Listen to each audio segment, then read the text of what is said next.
Essentially, there's not much different than was in the Chalk Talk article. As you know, innovation and forward thinking are traditions of Jeffco schools. Listening to our community and adjusting our plans are also part of our traditions. Jeffco is engaged in developing a classroom dashboard for our kids and our teachers.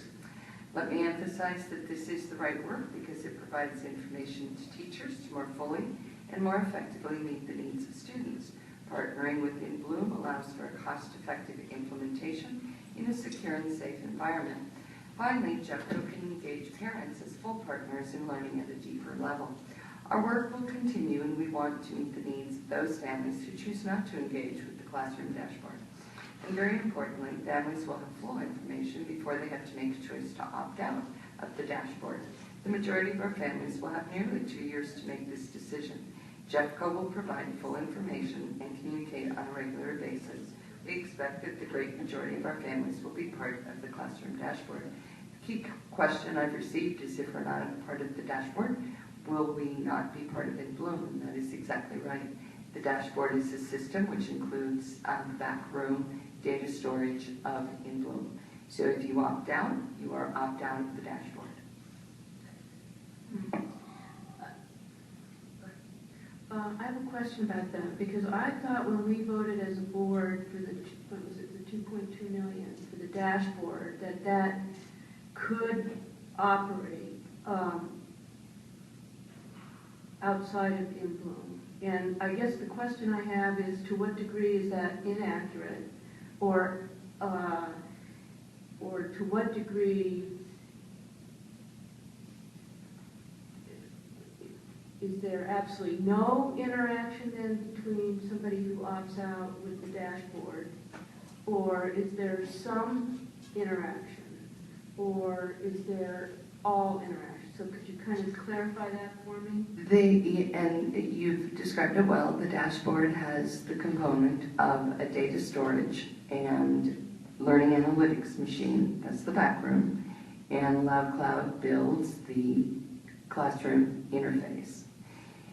We have said consistently that inBloom is the most safe, secure, cost-effective strategy for data storage and analytics. So if you opt out, you opt out of both. You opt out of the classroom dashboard, and the classroom dashboard system has those two components. Okay, can I weigh in for a second? We've got, pick a number, 10 systems today. Schoology, an attendance system, campus, and I don't understand, and our students' data's in there. If LoudCloud, as described in June when we gave you $2 million to do it, is the interface that puts those systems together so teachers aren't in and out of 7 to 10 different systems, opting out of the dashboard doesn't make any sense to me because your data is already in the systems that exist. It seems to me the next step then, and Dr. Noonan described it as I understood it in June, which is inBloom is a separate decision from the LoudCloud decision that we made in June. If you opt out, I'm being very specific with words because all I've heard is dashboard. That's all I've seen in writing. Where's the transition from the data that lives in Schoology and campus? We've not had a conversation about transferring all of that to inBloom. If all of that comes out of Schoology and lives in inBloom, or does inBloom go in the back of that? If you opt out of that, the decision that we made in June significantly changes because now a teacher for a set number of students is going in and out of 7 or 8 different systems, and we lose the advantage that we thought we were getting when we made this decision in June.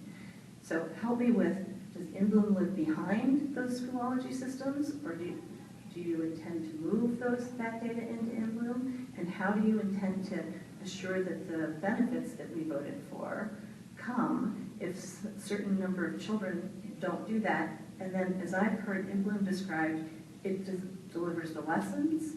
So what lessons do children get if their data is not in that system? Actually, we've been completely consistent. We have said that the academic data would be put into inBloom for data storage and analytics.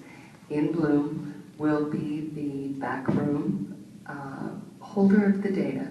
It's like we have a safe deposit box within inBloom, and that's where our academic data is. The academic data is brought to the classroom through the Loud Cloud connection. If families opt out, they are opting out of the entire system. I think Well, go ahead, sorry. But that really, okay. I'm having some trouble with this because this is a public school system and we need to be able to provide all the kids with equal access. And if this one decision deprives them, I mean, how are you going to accommodate that? Because I don't think we want to communicate that we're going to give a higher quality of education to kids who are in inBloom than to the kids whose parents choose to opt out of inBloom for whatever reasons. Let me emphasize that if a family opts out, they will have the same services they have now. They won't have the classroom dashboard. The teacher will not have the data in an integrated fashion. So families who opt out will have the same services that we provide now. We're not going to create an entirely different system for families who opt out.